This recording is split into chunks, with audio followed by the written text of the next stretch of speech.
The Minister of the Federal Capital Territory, FCT, Naija Wike, has expressed concern over the future of the People's Democratic Party, PDP, warning that internal divisions and selfish interests may ruin the party's chances in the 2027 general elections. He stated that unless the party corrects its internal crisis, it stands no chance of winning the upcoming election. Wike made this statement during his monthly media chat with selected journalists in Abuja on Monday. He highlighted the PDP's failure to provide effective leadership and unite its members as significant factors that could lead to the party's downfall. The minister pointed to recent defections, especially those involving Delta State politicians, as clear signs of dissatisfaction within the party. Wike defended the decision of former Delta State Governor Ifeanyi Okowa to switch from the People's Democratic Party to the All Progressive Congress (APC), emphasizing that it was a political move rather than an act of betrayal. He stressed that the defection was a result of leadership failures within the PDP and criticized what he perceived as hypocrisy within the party. The former governor of Rivers State further argued that the opposition parties are supposed to be organized and focus on taking over the government rather than being embroiled in an internal conflict. If PDP does not take care, and I say it again, watch out what will happen. You know, selfish interest can kill an organization. You have not won an election. You are excluding people. You have not won an election. You are excluding, oh no, we don't want this man. You know the man has capacity to fight back. Yes.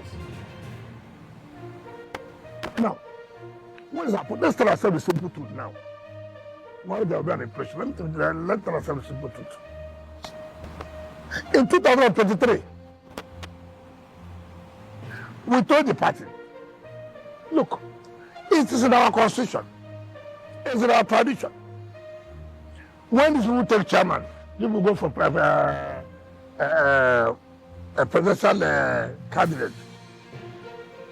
Because of selfish interest, they manipulated the system. They say, no, we shouldn't do something now. Hold on, we will do something. Before we know, some people are going to buy from, and how we laughed. It's okay. You don't want to do something. Now, a zone took chairman of the party. A zone took the presidential candidate. It's okay. For peace to reign, so we can have a voice. They go front and back. They go front and back. Who said this front and back, it will cost you something. Of course, arrogance came in. Forget. We have won the election. Forget we have won the election. Who are they? See where we are. Wike expressed frustration with the party's focus on targeting him, as the only crime he committed was serving as a minister in an APC-led government. We'll continue to supply you more trending news updates and exclusive videos. Share your thoughts in the comment box section below, and please keep watching Naija News TV.